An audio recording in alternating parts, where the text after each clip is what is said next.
In the rush of modern life, with deadlines pressing and responsibilities piling up, stress has become an almost constant companion for many. We juggle countless obligations, work, family, social expectations, and often forget to pause.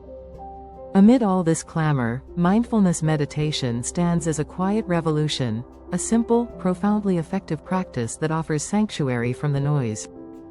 It's not about escaping life, but rather embracing it with open eyes, a calm breath, and a present heart. Mindfulness, at its core, is the act of paying deliberate attention to the present moment without judgment. It's noticing the rustle of leaves, the rhythm of breath, the sensation of your feet on the floor. It's acknowledging the constant parade of thoughts, not to push them away, but to observe them without getting swept along. Meditation, then, becomes the container for this awareness.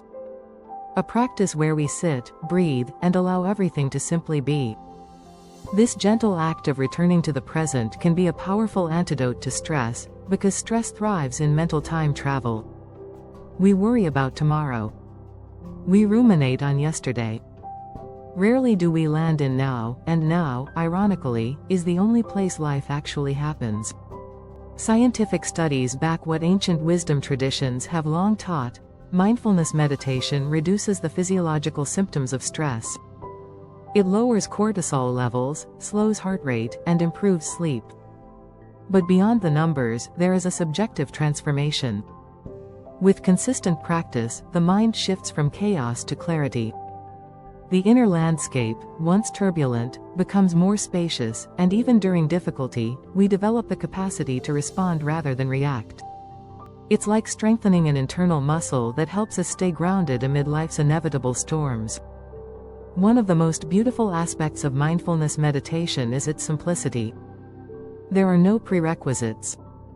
You don't need to sit cross-legged on a mountaintop or chant ancient mantras, though you can if you wish.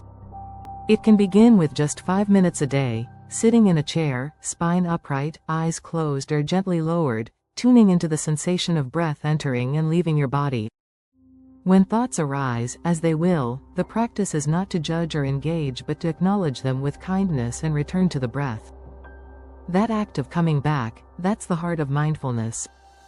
It teaches us that focus is not about perfect concentration, but about returning, again and again, each time with a bit more tenderness. Over time, this small daily ritual can reshape the way we relate to our thoughts and emotions.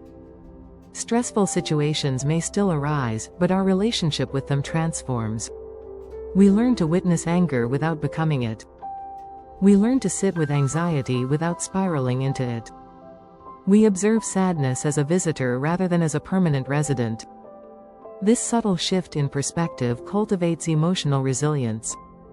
We become more anchored, more centered, and oddly enough, more ourselves. What's also surprising is how mindfulness ripples out beyond meditation. It starts on the cushion, but it doesn't stay there.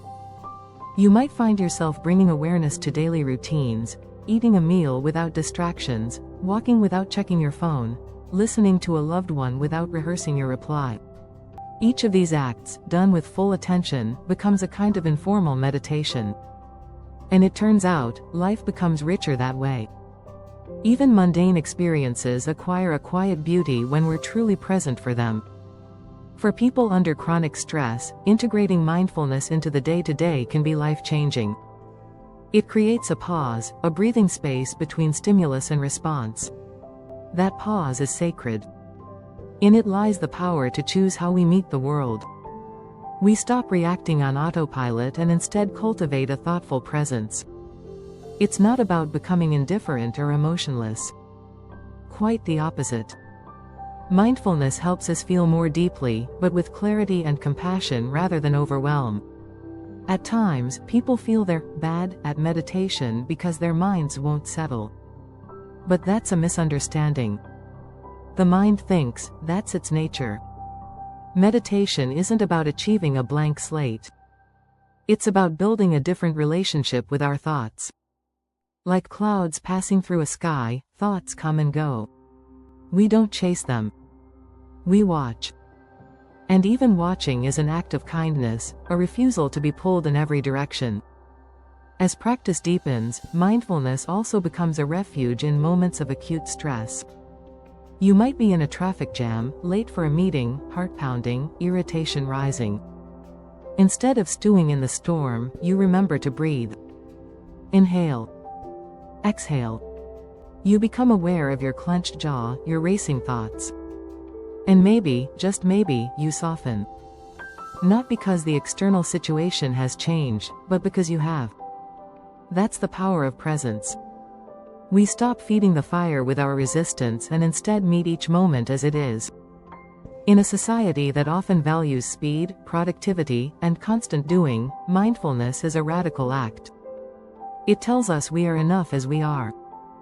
That it's okay to stop, to breathe, to just be. It's not a magic bullet, and it doesn't eliminate life's difficulties, but it helps us meet them with grace. Over time, this quiet attention becomes more than a practice, it becomes a way of living. One rooted in compassion, clarity, and calm. So while the world spins faster, and the demands grow louder, mindfulness meditation invites us to slow down, listen inward, and return to what is real. Not someday. Not if everything else is perfect. But now, in this breath, in this body, in this moment. Here is where peace begins.